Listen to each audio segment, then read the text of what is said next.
Hello and welcome to another episode of the Rotoworld Baseball Show. I'm your host, Eric Samulski. I'm back and joined by my co-host, Scott Pianowski. Scott, seemed like a fun week last week while I was gone. Trivia action? Little trivia action. Hats off to Chris Crawford, who dusted me in the DJ Short.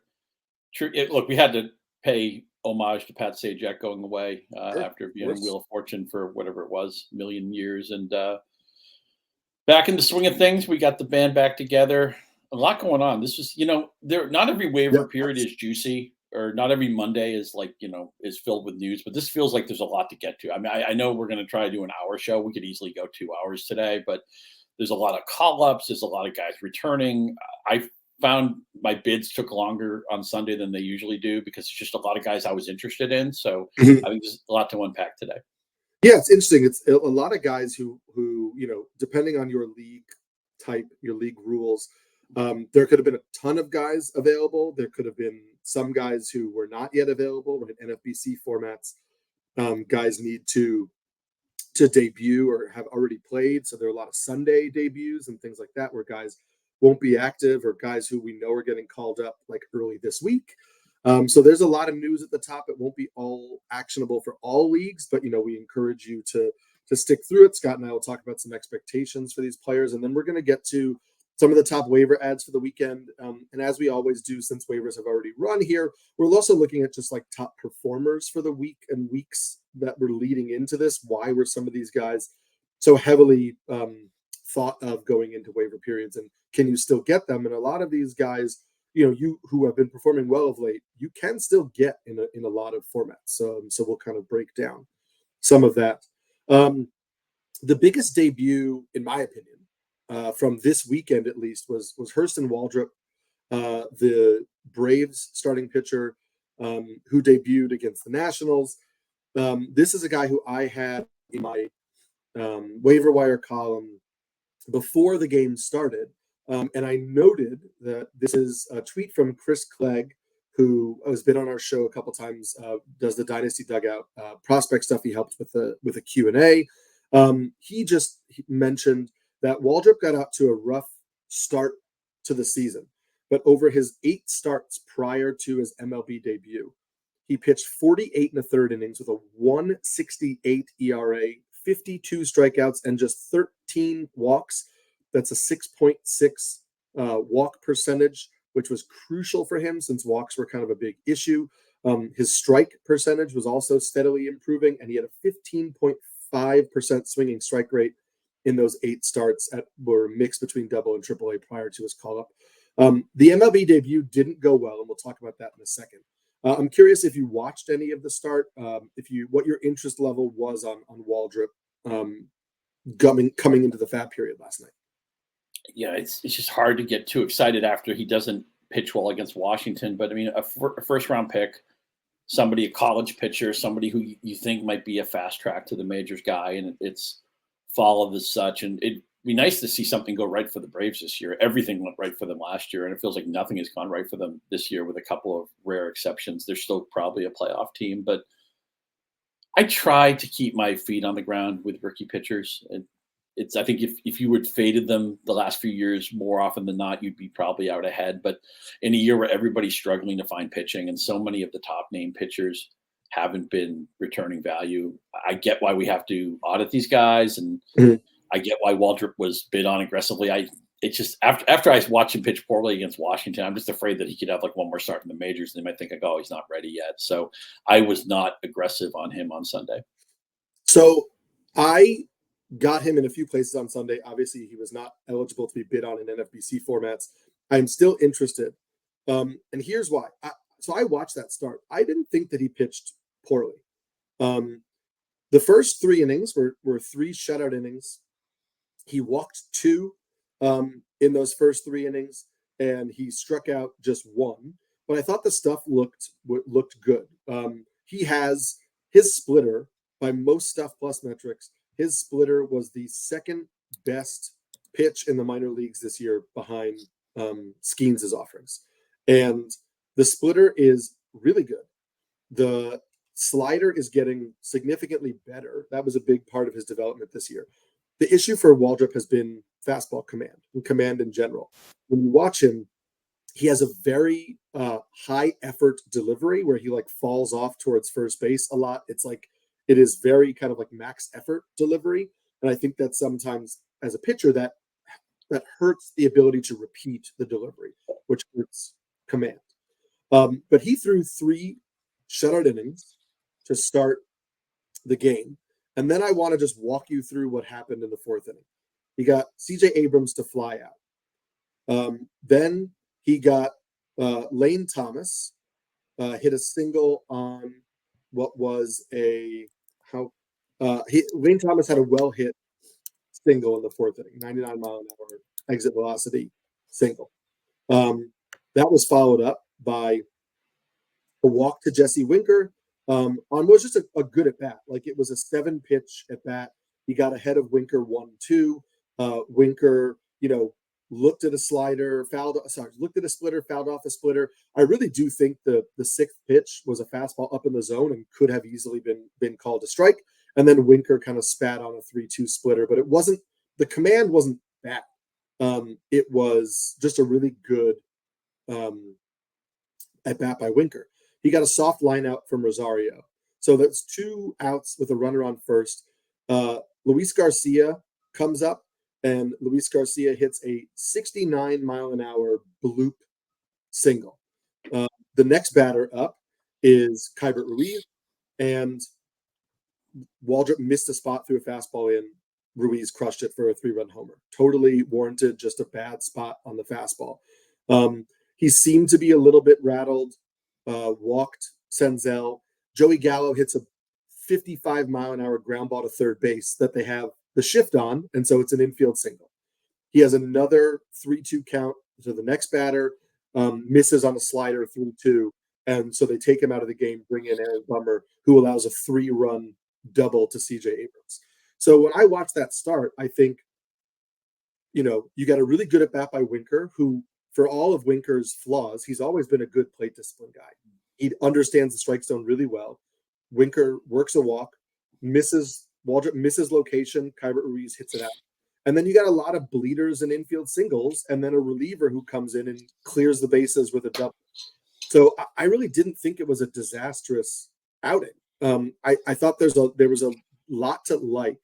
The command, even though he's gotten better with the command will still be an issue. But I'm super intrigued by Waldrep. I don't think the Rays offense is particularly good. He's slated to face the Rays this weekend. I think that could be a sneaky start where, like, I think he only goes 5, but he maybe racks up like 6 strikeouts.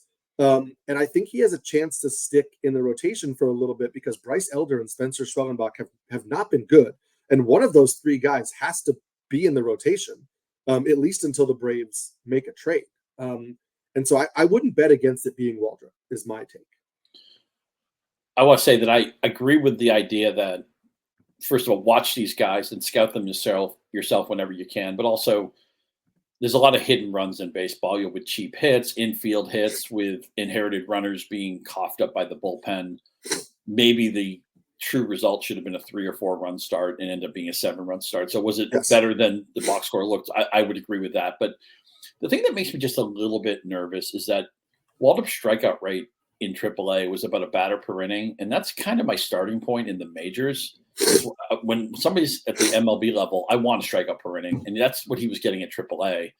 And so I would think that would translate to something a little bit. There's no guarantee. Sometimes guys get better in the majors. Sometimes guys are bored in the minors, stuff like that. But I would think his strikeout rate would probably be under a batter per inning in the majors. And that's kind of my code, unless somebody has unbelievable control. And we've talked about it's actually control is something he's trying to get better at.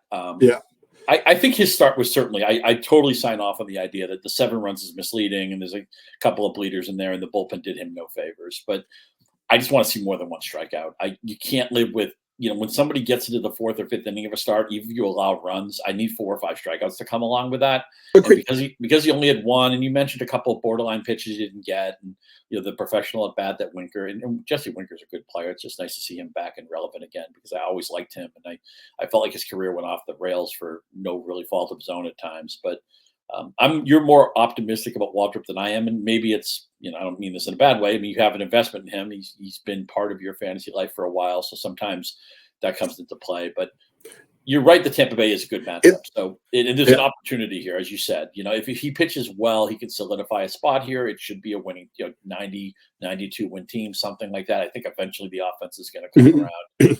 You're more optimistic than I am, but I think you laid out a good case of why being patient or maybe even grabbing it right now if you can in a deeper league could make sense.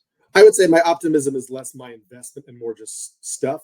And that's a personal bias, right? I sometimes with prospects, I lean more heavily on like, does the stuff look good? Is the ability there to get swings and misses?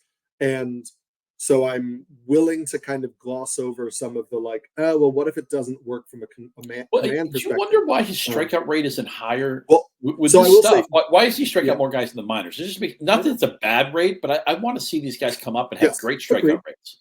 And just as you mentioned was strikeout per 9 in AAA. That was in AA, which is almost worse. And AAA, he only had one start in AAA, and it was 11 strikeouts in 6 innings against the Orioles AAA team, which should tell you something about his ability to miss bats. Like getting 11 strikeouts against the Orioles AAA team, Major League team, is a pretty good achievement. And I think that the answer, without having watched all those minor league starts, is probably command, right? Like his last 4 starts were really good, like 8 strikeouts, 7 strikeouts, 8 strikeouts, 11 strikeouts, and the performances before more like 5 strikeouts. And maybe that's just missing location on certain pitches and not getting, the swing and miss that we expect. I like that the swing and miss in general was going up. But yeah, it's not ideal that the strikeout rate isn't high if you're banking on like huge upside. And maybe it's not huge upside yet, but of the names to consider of these prospects coming up, and I'll give you the other guys, I have Waldrep ranked the highest because 1, I think the stuff is probably the best, and 2, I think the potential for team context and potential for him to be in the rotation is the best of the other guys, which is Hurston Waldrep, Cade Povich, who we saw debut for the Orioles last week, who is scheduled to get at least one more start, which I believe is against the Braves, so not ideal.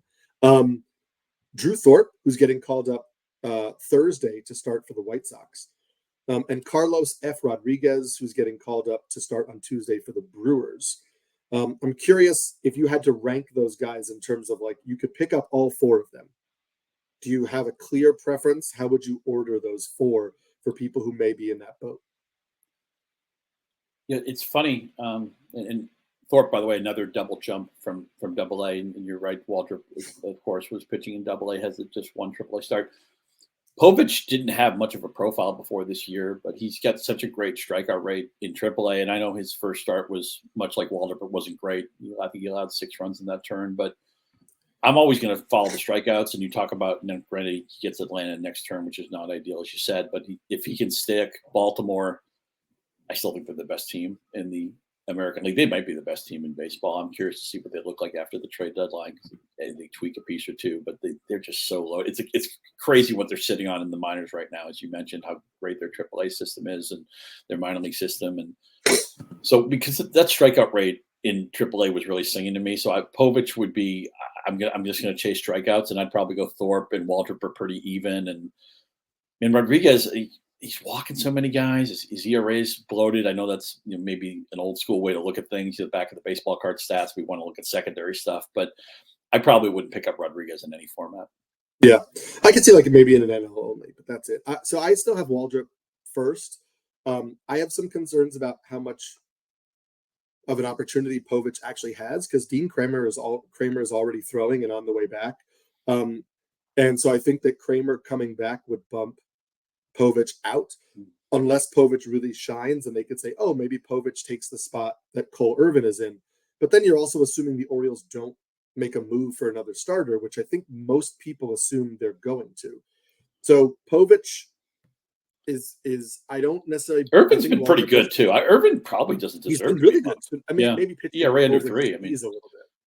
I think Waldrep has better overall stuff than Povich. I think there's a chance, more of an opportunity for him to stick for a while. So I go Waldrep, then Povich, Thorpe third. I think obviously the team context for him is the worst. I think he has the best chance to just be in the rotation, but he's going to be in the rotation on a White Sox team that's probably going to trade away Luis Robert and already doesn't have a lot of bats. And I'm a little bit skeptical on pitchers whose best right-handers in particular, whose best pitch is their changeup, because as we saw with Brian Bayo, it is not really a recipe for strikeouts. And so you need to find that other thing to get strikeouts, to get swings and misses. And so Thorpe, even though his changeup is elite, the fact that it is really his only true plus offering is a little concerning to me. And so I put him third and Rodriguez fourth. To put a bow on this, there are some names, some veteran pitchers who we'll mention later, the top added pitchers who I like better than all these rookies. For sure. I think that definitely adds to it. Jake Irvin or Matt Waldron. We'll talk about those guys later. So that's probably where my focus would have been on the weekend. I got sniped. DJ got me for Waldron, the Friends and Family League. I thought for sure I just wanted a knuckleballer in my life. Yeah. But yeah, we'll get to him, but I definitely like Waldron. I'll ask you, well, I had him mentioned a little bit later, but it makes sense here. The Marlins have said that Max Meyer is going to return soon. Roster Resource currently has him slated to start this weekend. So maybe he comes this week. Maybe it's next week. We don't know. There hasn't been an official declaration yet. Where would you slot Max Meyer with all of these other kind of like young arms? Does he vault to the front for you? He would, just more pedigree, third overall pick in his draft class. And I feel like I like that he's left-handed. I think he's got a higher upside. So I would also start Meyer. I put Meyer ahead of these guys.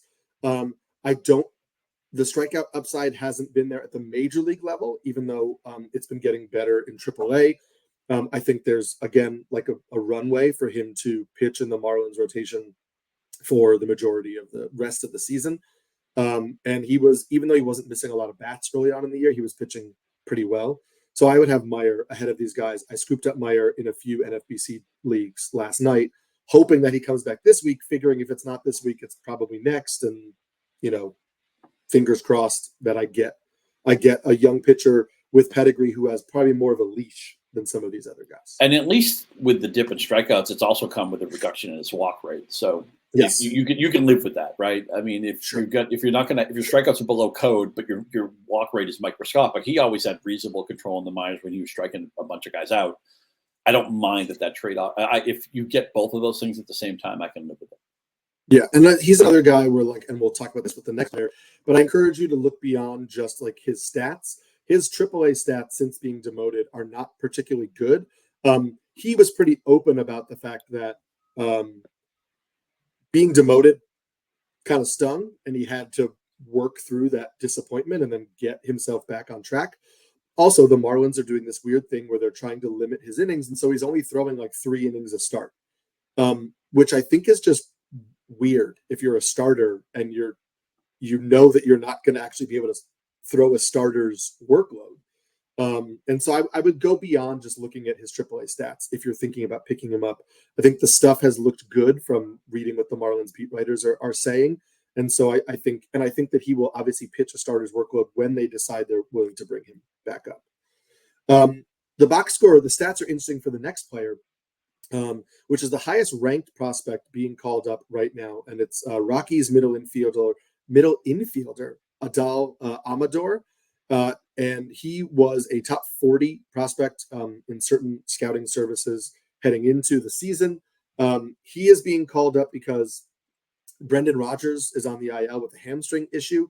So he has an immediate playing time, right? We know that Rodgers with a hamstring issue is probably out 2-3 weeks, potentially more. So he has the opportunity to push for playing time, but it's the Rockies. And so if Rodgers comes back in 3 weeks, we don't really know. They're not pushing Ezekiel Tovar off shortstop. So what do?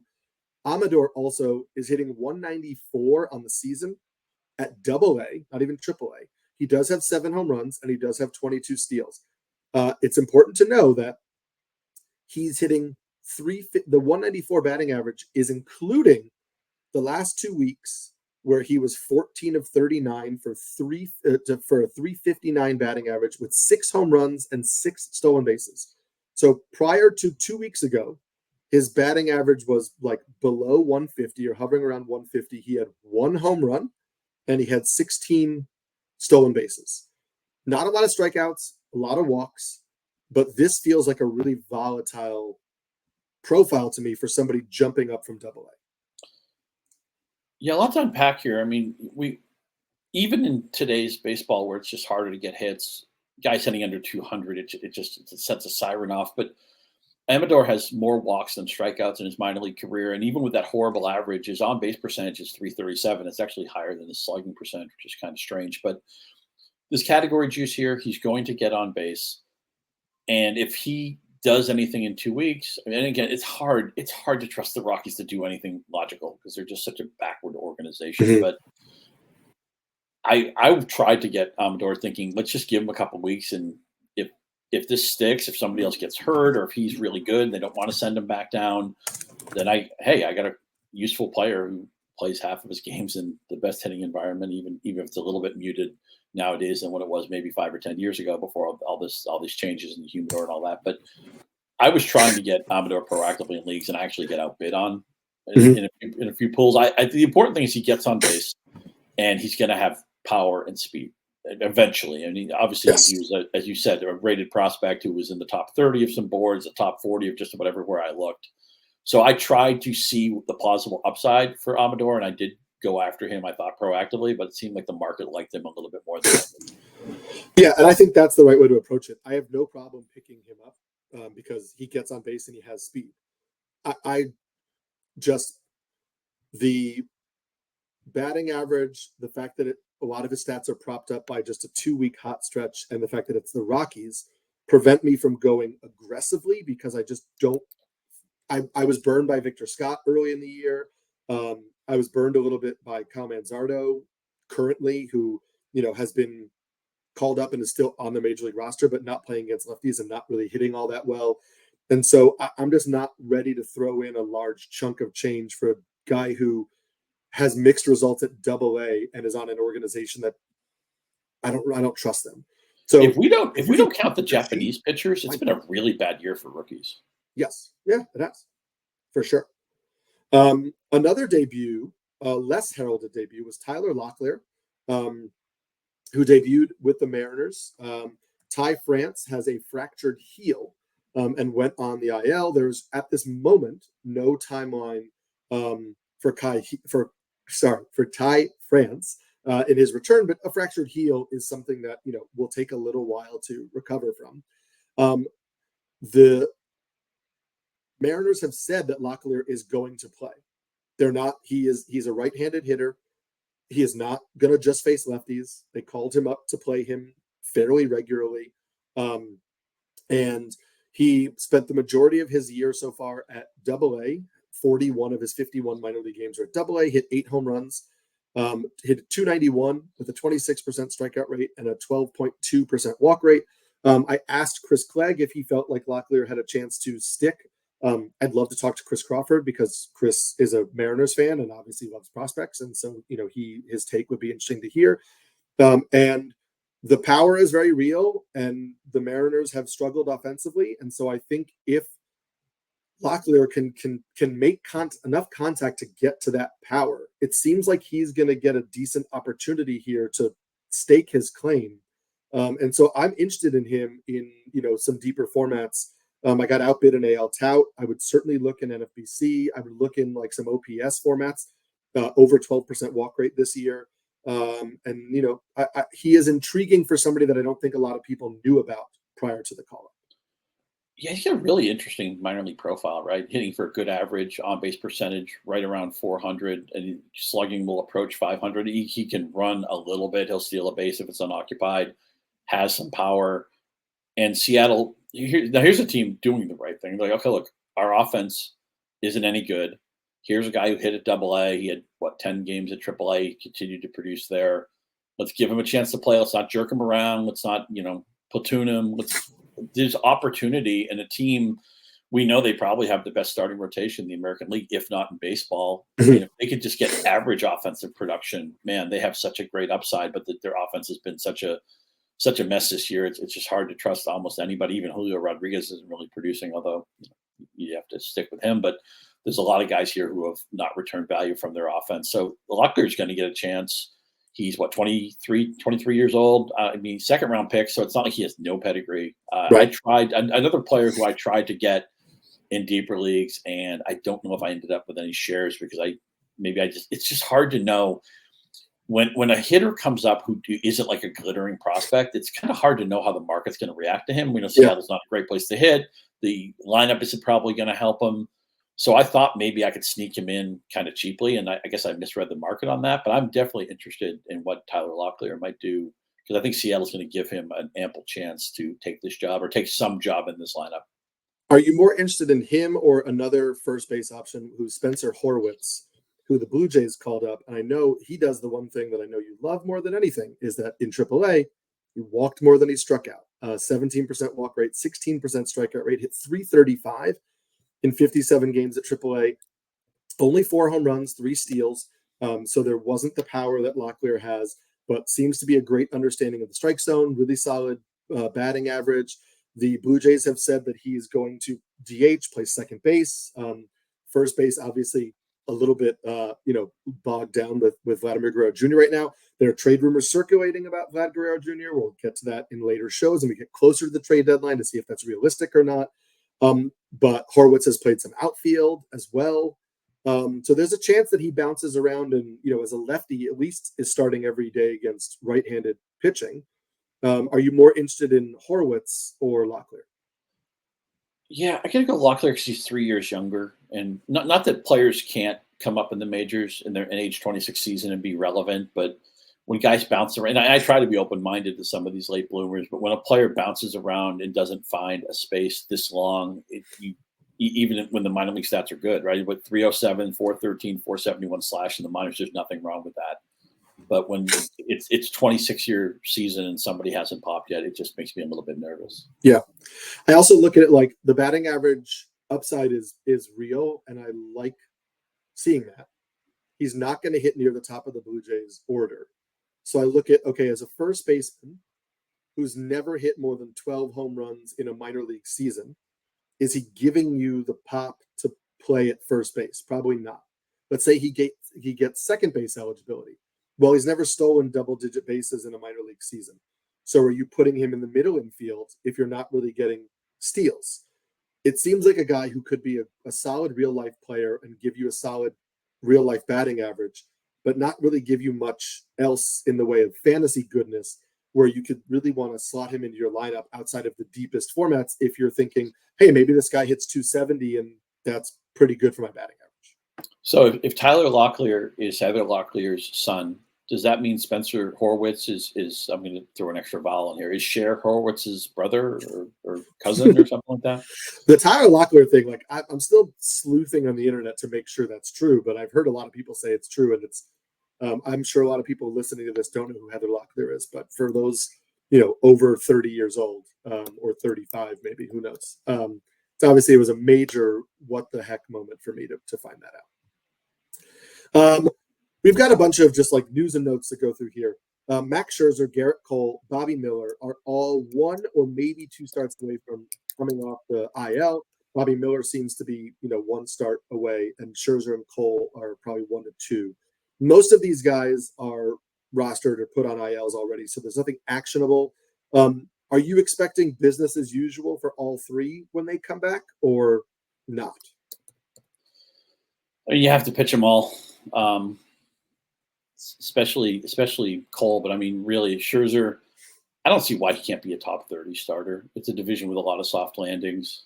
Miller is good. The thing is, all three guys are coming into good infrastructure, right? Mm-hmm. Surrounded by playoff bound teams. I still think Texas is, the Yankees obviously, and the Dodgers are going to be. So this has not been a year with a lot of reliable pitching. So nobody comes with a guarantee. And obviously at Scherzer's age, we have to be concerned. And Cole's missed so much time. That's concerning too. But I wouldn't even give these guys like a spec start. I would just throw them out there and live with whatever they did.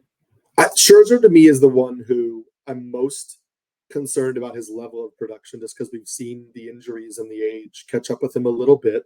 He's had to reinvent the way he pitches, but I agree with you. The upside is clearly there. Depending on when he does come back, I could see giving him a start if it's not a soft landing spot. And I wouldn't expect the same strikeout upside we've seen from him in the past, but I think you're starting him. My question to you is, do you think it's like, hey, Gerrit Cole is back, he's a top 5 starting pitcher in fantasy? Or do you think it's a situation where you're obviously starting him, he's in your lineup, but we might not see that like really elite Gerrit Cole until a little bit later in the season? If I rostered him, and by the way, I've spent like the last 3 minutes trying to confirm if Tyler Locklear was Heather Locklear's son. I'm not sure that's true, so I want to make it clear that that's unconfirmed at this point. It's not anywhere on Heather Locklear's page, so you would think if she had a professional baseball player in her family, it would be there. So also, I'm looking. Her Wikipedia page says she gave birth to their only child, daughter, Ava Elizabeth Sambora. So looks like Wikipedia is telling me she has one kid, and it is not Tyler Locklear, which is unfortunate. This is sad news here on the Rotoworld baseball. Right, yeah. And you mentioned Sambora. Might throw us down a Richie Sambora rabbit hole, so I got to make sure I keep us on task here. If I rostered Gerrit Cole and you told me he'd be a top 20 starter the rest of the year, I would take it. Yep. Fully agree. I think that's like the over-under for him is like SP 17 or SP 18. And you know what? If he's great, if he shoves and he's like a top 5 pitcher the rest of the way and people want to get up on my mentions, like, oh, I told you, I waited on Gerrit Cole. He's the man. Yeah, great. Good for you. It's just pitching. It's so hard with injuries and this much of a time off. And the other thing is the Yankees are in such a good position with their record that if he is any kind of a hiccup, they're going to back off him. They want him for October anyway. There's something I did.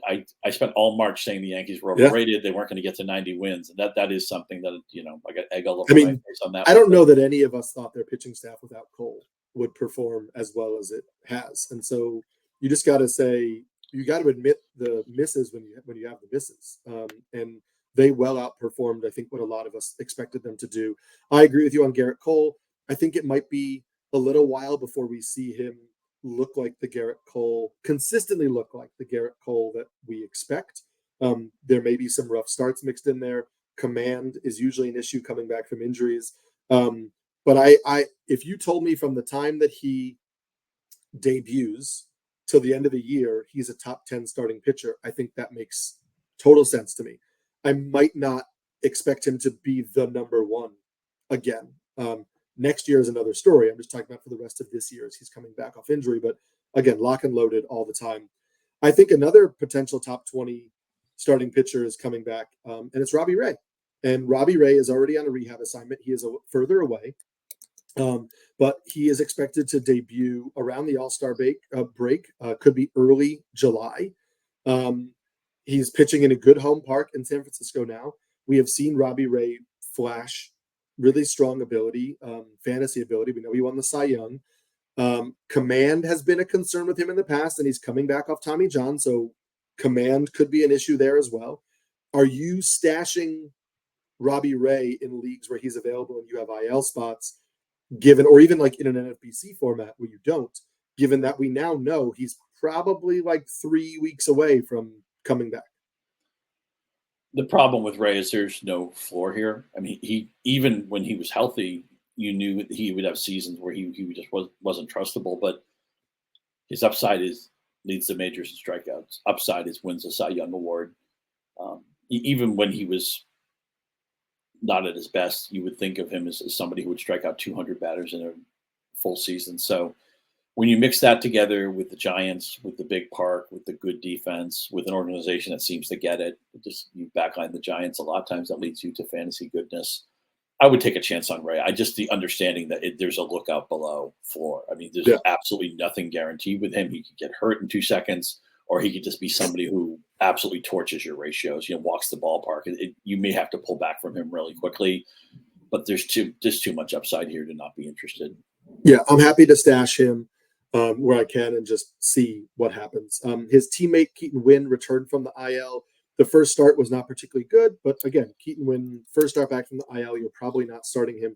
I'm mentioning him here because he's back and he gets the Angels this weekend, and Keaton Winn has flashed before the injury. I think he could be a pretty decent streamer for the weekend against the Angels. A couple of players who are all expected to return from the IL this week.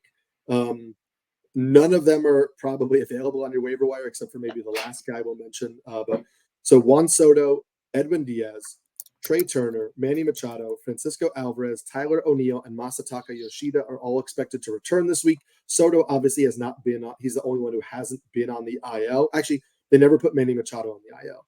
So Soto, likely back. Edwin Diaz and Francisco Alvarez are reported to come back on Tuesday. Trey Turner has said that he's feeling good and won't need a rehab assignment. The Phillies haven't confirmed that, but that's what he says. Tyler O'Neill, they thought the weekend off would help keep him off the IL, and he could come back Tuesday. And the Red Sox have been DHing Yoshida at AAA, and there's an expectation is that he comes back this week. And then Alex Bregman and Corey Seager are also both listed as day-to-day. And while there's no statement yet about when they're back, obviously the fact that they're day-to-day suggests that they'll be back sometime this week. That is obviously tough for people in weekly roster lock leagues because for some of those guys, you don't really know when they're coming back. We just know they're coming back, most likely coming back this week. And if you want to, play it safe and bench some of them in like an NFBC format, for the first part of the week and wait till you know for sure, that's fine. But we should expect these guys all back this week. We'll end with two Pirates who were called back up. Jack Sawinski and Henry Davis are both returned from the minor leagues. Just curious if you have any interest in either one of those guys in your leagues. Yeah, just Sawinski has so much swing and miss in his game. And Davis, there's been so much false promise with him so far. I'm in believe it when I see it mode with him. Yeah. I was into Sawinski at the beginning of the year. He was making a approach change to be a little bit less passive, which had led to like a lot of called strikes last year. That led to an increased chase rate, and everything was not going his way. I'm not picking him up, but I'm intrigued that he's back because we've seen the power and speed. And so, again, as a young hitter, if he's able to kind of fix that approach, I am intrigued by Jack Sawinski. I'm intrigued by Henry Davis because of the catcher eligibility, but I'm not going out and adding either one of these guys right now, but I'm keeping a really close eye on it because I don't necessarily think that they're, done from a fantasy perspective. Plus, Sawinski sounds a little bit like Samulski. I got to support the Polacks. I'll also just throw out a guy who's not on the rundown, but Shane Baz looked really good in his last start for the Rays. They always said that they were going to try to limit him to like 100-ish major league innings this year coming off the missed season. And so I think the expectation was always that he came back sometime in June or July. He may join that group that's like one start away, but the Rays also aren't going to tip their hand. So we won't know. But if you have a bench spot, I would put Shane Baz up there ahead of the Waldreps and Poviches and whatever, because remember, like, this is a guy who was a top 30 overall prospect in baseball. Like, he is a very highly regarded pitching prospect who hasn't put it together at the major league level and has battled some injuries, but the talent is certainly there. And so if you have a bench spot, I think we're approaching stash time for Baz, who might need like one or two more starts. And then you just fingers crossed they're going to use him in a starting role. We don't know for sure, but I think the expectation is they will, because they're lengthening out his starts.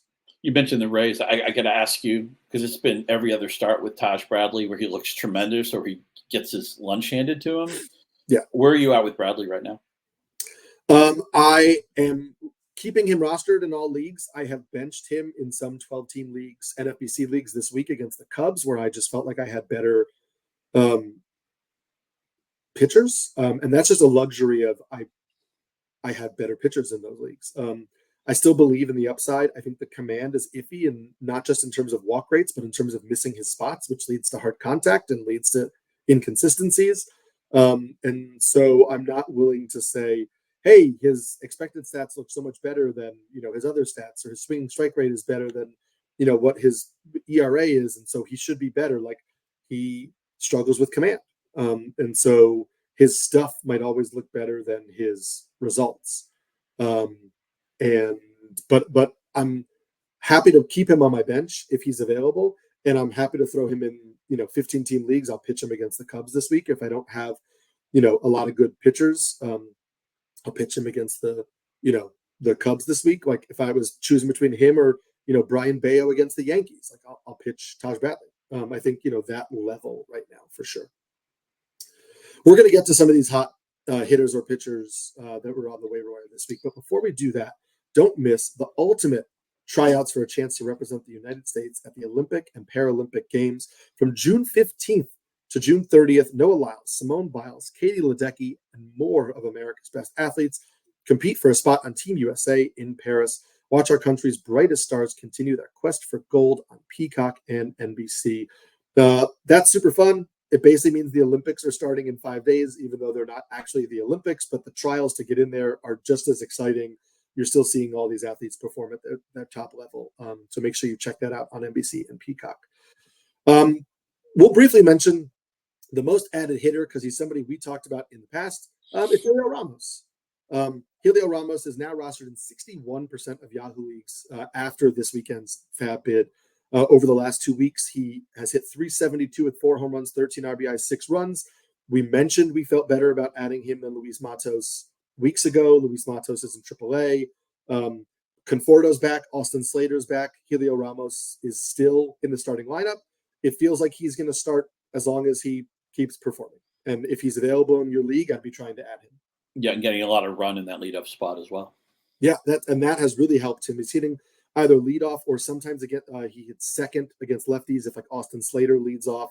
But he's hitting at the top of the lineup. The lineup is now getting healthy. I'm happy to add him anywhere if he has not yet been added.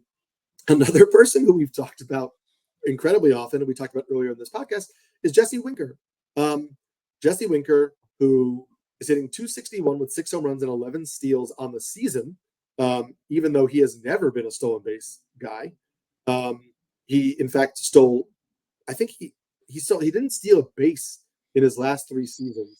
And I'll go back and check his career stolen base total. But this is just him being on the team. Yes, he has never stolen more than 1 base in a season. He had 3 career steals coming into this year. He has 11 right now on a team that is just running. Over the last 2 weeks, he's 17 of 45, which is a 378 batting average. No home runs over that span, but 8 runs, 6 RBIs. The speed seems to be there, like I guess. Are you adding Jesse Winker when he's available? Yeah, I've already got a couple of shares, and this just shows that stolen bases a lot of times are more about the will than the skill, just the willingness to want to do it. And one of the questions I got wrong in DJ's trivia last week was who led the majors in stolen bases, because at the time it was Washington. I think Cincinnati may have passed them. My first thought is it has to be the Reds, and I wasn't thinking, well, why would he ask this question if it was Cincinnati? But Washington, the thing is, it's surprising to me that they're a below average offense in runs per game because they have players I like. I think it's a case of it's a top heavy offense. Like the top half of it is good and the second half of it isn't so good. But if Jesse Winker just stays healthy, I think he's going to be fantasy viable the rest of the season. He was my ad when I had to drop Ronald Acuna. And it's such a terrible transaction to look at. But he's been producing, and so I'm going to keep Winker in there. And again, maybe the Nationals aren't contending. Maybe he gets traded. And maybe he gets traded to a spot that is beneficial for him. I don't know, but I think he has a little bit of run. Another guy we've talked about a bunch, but still only rostered in 56% of Yahoo leagues is Jeimer Candelario. He was added a bunch this weekend in those formats, which bumped the roster rate up. Over the last 2 weeks, he's hitting 278 with 4 home runs, 2 stolen bases, 7 RBIs. We talked about him playing every day in Cincinnati. And, Noelvi Marte is on the way back. He could be back and, because he's going to the fact that players who are suspended for breaking MLB rules are able to play meaningful minor league games while suspended on rehab assignments makes no sense to me. If you're suspended from major league games because you broke rules and they're saying you're out of baseball for 80 games, but hey, you can actually play games that count toward the minor league standings because we want you to make sure you can come back after the 80 games in Major League Baseball. Is he suspended from baseball or not? Because it's weird to me. But anyway, Marte's coming back. The lineup's going to get better. Candelario's playing every day. It's going to heat up in that park. And I still think if you're in one of those 44 leagues where Candelario is available, I'd be trying to scoop him up. Yeah, with the contract too, that protects his spot in the lineup. I don't know how the jigsaw puzzle pieces are going to fit when Marte comes back. He's been exclusively a third baseman in the Mhm. minors. We know like almost everybody in the Reds. He can play different positions, but they're parking him at third base right now, and that's where Candelario plays most of the time. Although, man, I was looking at the Reds lineup like yesterday, I think it was, just what their lineups have been the last few weeks, and it's Yeah. almost like something different every day, which is it's nice. It's a feature and a bug. It can be a Right. little bit frustrating for fantasy. I don't know where Marte fits in, but Candelario, as you said, he's been productive. He got off to the poor start. Sometimes players they change teams, the contract. That's something we worry about, but he seems like he's over that hurdle now, and I do think because of that contract, his spot in the lineup is pretty secure.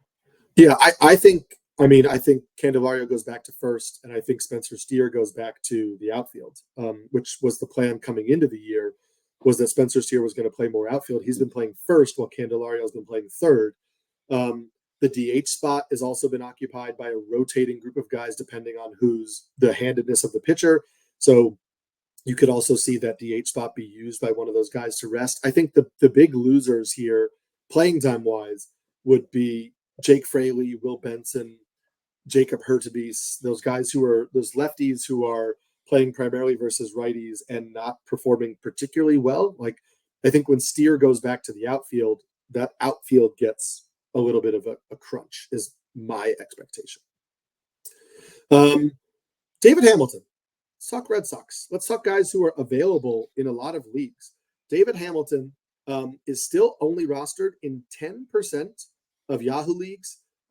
He was available to bid on in a ton of NFBC online championships, which are 12-team leagues, last night. This is the guy who is hitting .282 with 13 stolen bases in 41 games on the year for the Red Sox. Over the last 2 weeks, actually, let's just go over the last month, because he's really been a starting shortstop for the Red Sox over the last month as they shifted Ceddanne Rafaela back to center field. He's hitting .320 in 25 games with 13 runs scored, 10 stolen bases, 6 RBIs.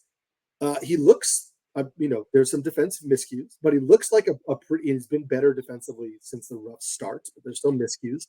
But this is a guy who looks like he's going to give you solid batting average and potentially elite stolen bases. Second base and shortstop eligible in a lot of formats. I don't understand why more people aren't picking him. Yeah, I'm with you. I've been adding him a little bit here, a little bit there for like 2 or 3 weeks now, and I was surprised he was still available on my TGFBI, where I think I missed a week of Fab 1 week, and so I'm like, okay, I gotta get Hamilton. So I bid $100, 10% of my Fab to get him. I went a little bit higher than I needed to, but whatever. He's on my roster now. And also, the nice thing too is he's not punchless. I mean, he's got 3 home runs, right? So he's got basically somebody who over the full season could hit 10 to 13 home runs. So you're not getting it. This isn't Estuary Ruiz. The defense is a concern, and obviously Marcelo Myers is a big prospect for them. You would think he's up here in a year or two. He's not too far away, but Hamilton's playing too well to not only should he be playing every day. If I were them, I'd give him more work against left-handed pitching that basically shielded him against the left-handed starters. But when somebody runs this aggressively, and at least if he's going to be a quasi-platoon guy, at least he's on the good side of the platoon. So he's going to play, 80, 85% of the time, whatever it is. He should be rostered enough that we don't talk about him on these segments. And that's where he should be now. I think the market's been a week or two behind on Hamilton. And he will pinch run, in days where he doesn't start. That's a great point. Even when he doesn't start, there's a good chance he may get a stolen base opportunity or a run scored opportunity, or the game goes extras or something like that. He'll get to those games more often than not. That's a great, because left-handed starter. It's not like there's a parade of lefties coming in from the bullpen. Eventually, a righty comes to the game, and Hamilton makes sense, as you said, as a pinch runner. That's such a great point. I will tell you this: Jose Caballero is 56% rostered in Yahoo leagues. Mm-hmm. He has 21 stolen bases on the year, which is obviously great, even though we just mentioned that Hamilton has 13 in 16 fewer games. Caballero has been losing some playing time since Taylor Walls is back. I would rather have David Hamilton from here on out than Jose Caballero. And if I had Caballero and I could pick up Hamilton off waivers and try to flip Caballero to somebody who needs speed, I'd be looking to do that. I think that Hamilton has more long-term value this year than somebody like Jose Caballero. I think Hamilton needs a better uniform number. This 70 thing is throwing me off. It is a weird number, but maybe there's significance. Who knows? Let me give you two more shortstop options. Tell me if you're interested in either one. JP Crawford is rostered in 29% of Yahoo leagues. He's come back from injury over the last 2 weeks. He's hitting 264 with 3 home runs, 8 runs, and 8 RBIs and 1 steal. And then Paul DeJong, just 6% rostered in Yahoo leagues. He's hitting just 239 over the last 2 weeks. That's 11 for 46. But, 239 is not awful. 5 home runs, 7 runs, 10 RBIs over the last 2 weeks. The power surge is there. Are you interested in either one of these guys if you needed a middle infielder in deeper formats? Probably Crawford. They haven't given up on him. He got off to a horrible start. It's funny. Crawford wasn't doing anything, and obviously he was on the IL for a while. And in one league where we need 2 catchers, my partner and I were incredibly patient with Mitch Garver. We finally gave up a week ago. Patrick Bailey was available, and then Garver had his best week of the season. He drove in like 8 runs. I think he drove in like 10 runs for us. We played him for 2 months straight. We just left him alone. And then we had to do the walk of shame and re-add him this week. We're like, I don't know, maybe he's picking it up again. He gets a lot of DH time. But the Mariners haven't given up on Crawford. He's their leadoff guy. He had such a sneaky season last year with a playable average, and I think he had 19 home runs or something like that. I've always been a Crawford guy. That there's somebody with the defense is good.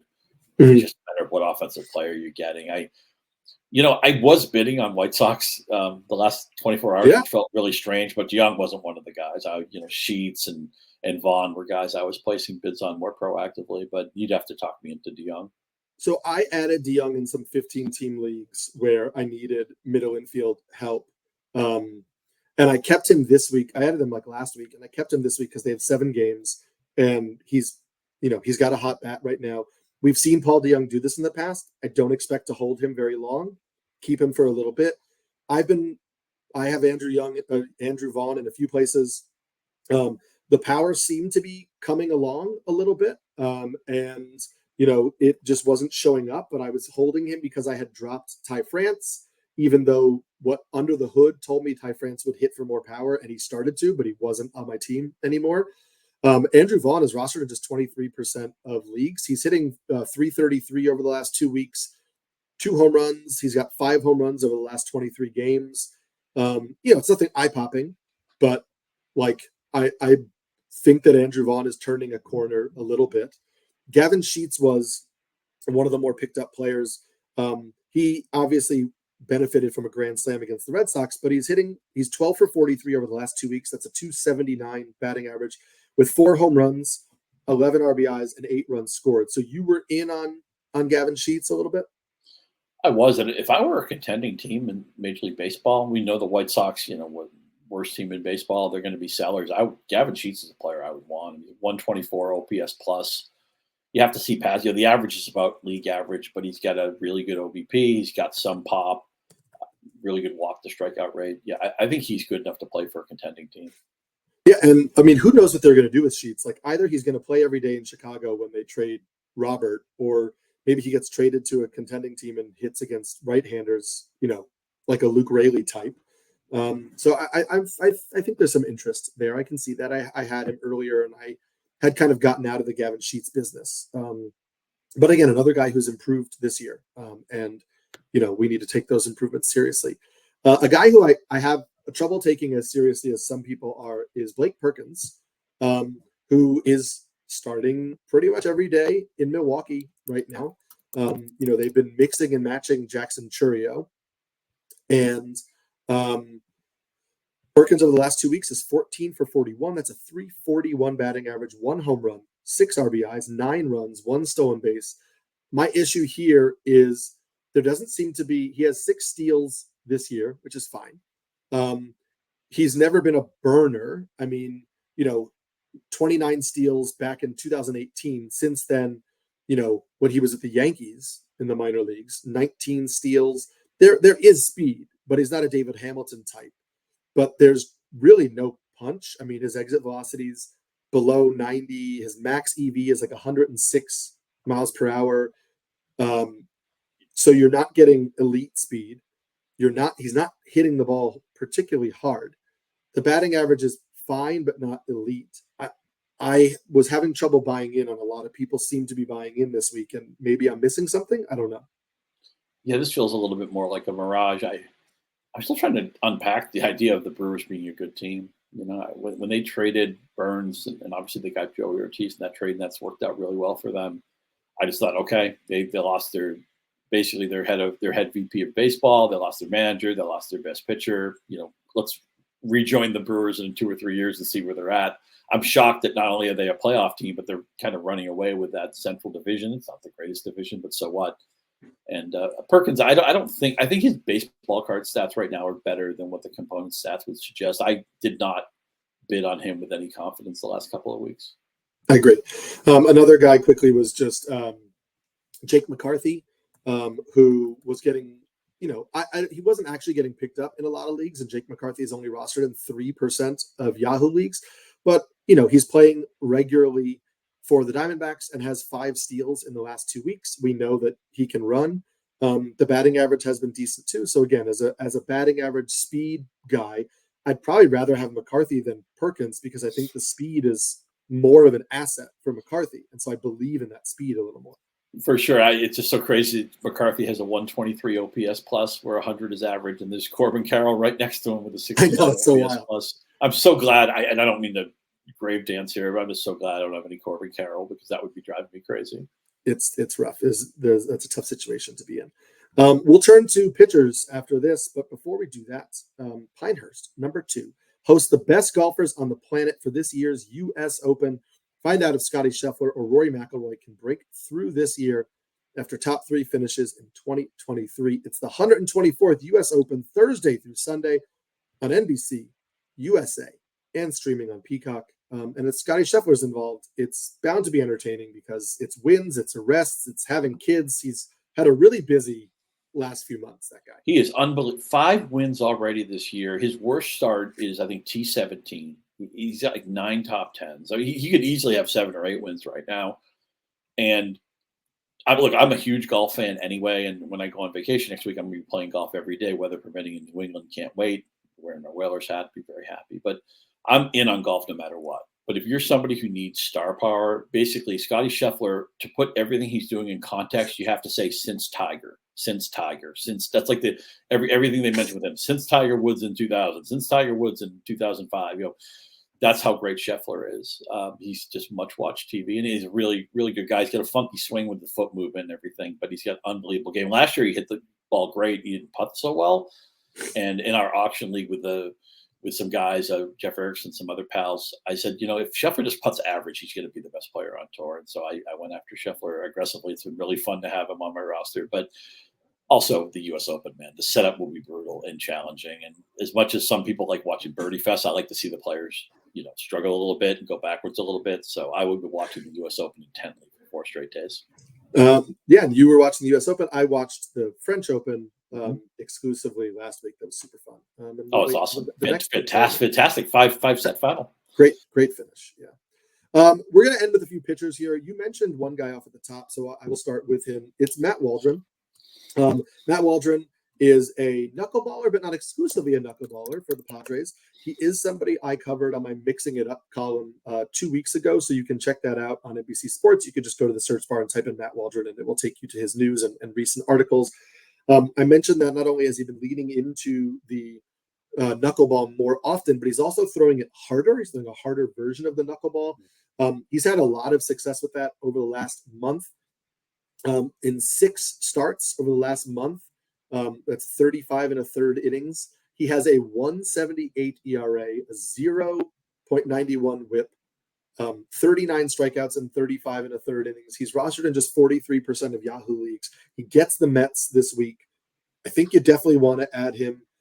I will say this: don't be surprised if the house of cards collapse, because that's the nature of knuckleballers. A knuckleball is a really hard pitch to command. He is feeling it right now, and he looks great. But we have seen knuckleballers in the past also go through stretches where they just don't have command of it, and there's like 3, 4, 5 really bad starts.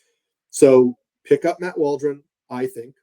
Ride him while he's running this hot, especially against the Mets offense that I think is, pretty average. But I don't think you need to forcibly hold Matt Waldron if the knuckleball command leaves him in the coming weeks and he goes through some rough starts. Yeah, short leash for sure. I think back to Tim Wakefield in 1995, RIP to the great Tim Wakefield, who through 4 months of the year I thought was actually the American League MVP. His ERA was below 2, and then he really lost it, the feel of the pitch, and it's a fickle pitch. And so you cut bait on Waldron at the first sign of distress. But as you mentioned, the last 6 starts have been fantastic. San Diego, it's not as extreme a pitcher park as it used to be, but it's still a soft landing. I want to attack the Mets. I think their lineup is, plus who knows, maybe we'll have a little bit of a London hangover too. I think it's a good time to go up against the Mets too. So Waldron was somebody who I was in on the last few weeks. But as you mentioned, you just get to be ready to pull the ripcord if it goes the wrong way. Yeah. The other most mentioned, most added, most written about starting pitcher in recent weeks has been Hunter Brown for the Astros, who I also covered last week in my Mixing It Up column. As everybody has kind of mentioned, Hunter Brown has leaned into the sinker more over the last month, which is also 6 starts in 34 innings. He has a 2.91 ERA, I was correct, 0.97 WHIP. 38 strikeouts in those 34 innings.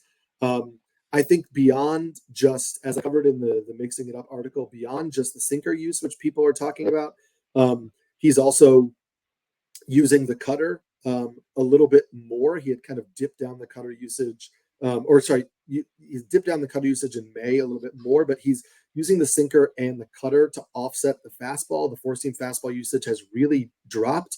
And he seems to also be throwing his curveball harder. His curveball has ticked up to almost 84 miles an hour. He was throwing it 81 miles an hour earlier in the year. The swinging strike rates have gone up as the months have gone on. So I think, we need to dig in a little bit more, but it seems to be working for him. We know that Hunter Brown has pedigree, and he was a top prospect for the Astros, and the first half of last year was really good before the bottom half fell out. Are you buying back in? I'd like to say yes. So the pride of Wayne State University in Detroit, which is about 20 minutes from where I live, I've always been a Hunter Brown fan. And you mentioned that pedigree. I drafted him very aggressively into last season. But now we're looking at 41 starts since the beginning of 2023, and his ERA is over 5. I know the strikeout numbers are terrific, and he's a guy that eventually he's going to figure it out, whether he moves to the bullpen or he adds a pitch, scraps a pitch. You talked about getting that sinker more involved. I can't have that happen on my roster. And if that means I miss out on like a great second half from Hunter Brown, I can live with it. I've just had too many jagged moments for the last year and a half to have any level of trust right now. I get that. I mean, we have seen him tinker and change his pitch mix and try to figure out who he is as a pitcher for a while, that like this is a good stretch, but there's no knowing if this is going to continue in terms of the pitch usage. We don't know if he's going to then decide he has a bad start with the curveball. Oh, I need to go back to something. So I am buying back in the sense that like, I think he has the upside that I'd rather have him on my bench than those guys like Povich and Waldrep. And like, I'd rather roster him. I would actually rather have Waldron, but I would definitely give you Hunter Brown over all the rookies we talked about. But I don't have confidence that like he's now unlocked it and this is the level. I've seen him vacillate back and forth too many times that I'm nervous, but I'd rather be nervous with him on my roster than wait, and then feel comfortable and not get him. I will say this about Brown. He's this type of profile is when you get to next year's draft and it's like the 19th round or the 21st round and there's nobody interesting. Say he just has kind of a checkered 2024. Mm-hmm. He's still a great late round pick because there's a very tellable story of he could be a top 40 pitcher. That's so plausible. Yeah, so he's like a perfect, later round pick for like next year. I'm not going to. He's still way too young to give up on until he goes on a heater at the end of the year, and then he's early. No, then he's going to be a helium guy. Here it comes. He's going to be like exactly a round pick. Another guy who's had some success since getting away from the four-seam fastball is Jake Irvin from the Washington Nationals. Over the last month, which again is 6 starts. Jake Irvin has thrown 36 1/3 innings with a 2.48 ERA and a 0.85 WHIP, 34 strikeouts in those 36 1/3 innings. He's rostered in just 39% of Yahoo leagues. In April, he was throwing the fastball 40% of the time. That dropped to 32% in May, dropped to 28% in June so far. His curveball usage, which has been a really good pitch for him, was 28% in May. It was up to 41% in the start in June. And so, I'm looking at, and that he's actually really kind of gone for less vertical movement, a little more sweep on the curveball. But this is a guy who is getting rid of a pitch that was not great, using his curveball and his cutter a little bit more, and has seen some success. I am curious. He gets the Tigers this week, so that feels like a pretty soft spot as a streamer. I'm curious if you have any interest in Jake Irvin as more than a streamer. Oh, I certainly do. 9 of his last 11 starts for fantasy would have helped you. And one of the bad starts was against the Dodgers, which is, I'll give anybody a pass for that. And as you mentioned, the Tigers, as much as I hate to say it, and I'm still in on like Riley Green and stuff like that, but they have not been a good offense this year. It's certainly an exploitable matchup. So in Washington, again, they're around 500. They're probably going to win like 77 games. They may trade some pieces at the deadline. The top quarter of this roster has been really Kyle Finnegan has a million saves, and Mackenzie Gore seems to be figuring it out. Jake Irvin has been a nice find for them. We mentioned their offense has 3 or 4 guys we like. It's not a deep team. The second half, the middle of the lineup, and the bottom of the rotation, these are bad spots. I don't need to watch Patrick Corbin ever pitch again. But the top quarter of this roster is really fantasy fun, and Jake Irvin is in my circle of trust right now.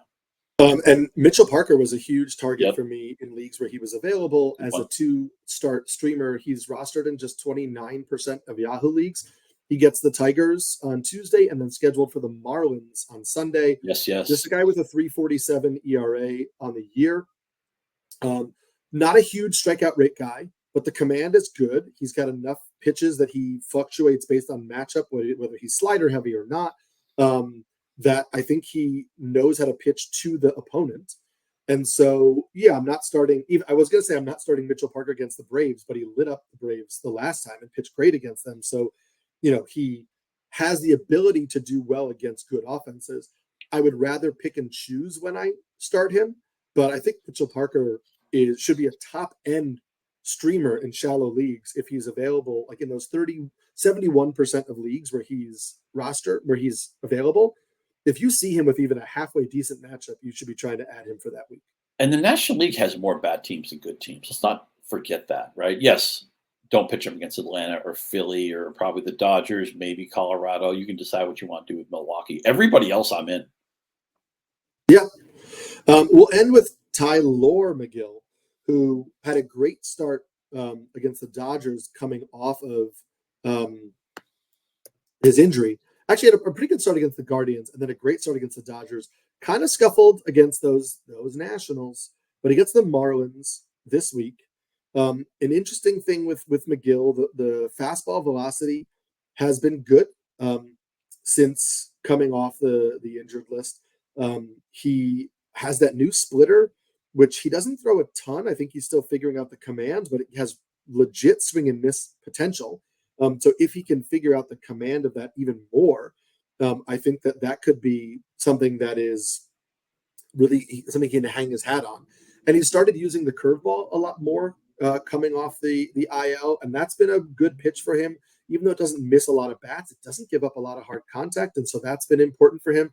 Just curious, are you picking up Tylor Megill to start against the Marlins, and are you holding him, or is he strictly a streamer for you? He's a preferred streamer. It's hard to trust that microscopic home run rate he has right now, but he's got the strikeouts up the code. It's nice to see that because the previous year he wasn't striking anybody out, and this is a 6'7" guy. It's hard to watch a pitcher like that. It doesn't make sense. Every once in a while, you have a guy like Chris Young, who was kind of that type of player. I think he was 6'9" or 6'10", the guy from Princeton. But yeah, I'm interested in Megill. He needs the full. I talked earlier about some of those Washington guys. I would start more proactively. Megill needs to have a really plus matchup for me to roll him out there, and he's kind of covered by the Mets stench right now with a good team they have this year. But yeah, I would certainly pitch him against the Marlins with no reservation. But a great win in that London series. And I just want to say, as we the way that game ended too, right? I can't believe they got out of it. That's what I want to talk about too. Nick Castellanos is a miracle worker now, right? I mean, we have to end this podcast because we're going long, but I just want to say the fact that catchers are not able to stand in front of the plate as they're receiving a throw to make a play at home plate. But there's been no talk or issue with the Phillies' Garrett Stubbs, who literally ran out of his way to slide tackle the Mets catcher after he was already forced out at home on that double play to end the game. And he leg whipped a catcher who wasn't even looking at him, who was in the process of throwing the ball to first base after he was already tagged out at home. And nobody has raised an eyebrow about it. Is absolutely ridiculous. Like, if catchers can't get near the plate, that needs to be severely punished on the runner's end too. Yeah, and you would know better than anybody as a former college catcher. I mean, that was some sweep the leg Cobra Kai stuff. We don't. Yeah, was not in the base path at all. But we'll wrap it up there. That's going to do it for us before we get heated over here on the Rotoworld Baseball Show. You can follow us on Twitter. I'm at Samski NYC. Scott is at Scott_Pianowski, and we'll be back on Wednesday for another episode of the Rotoworld Baseball Show.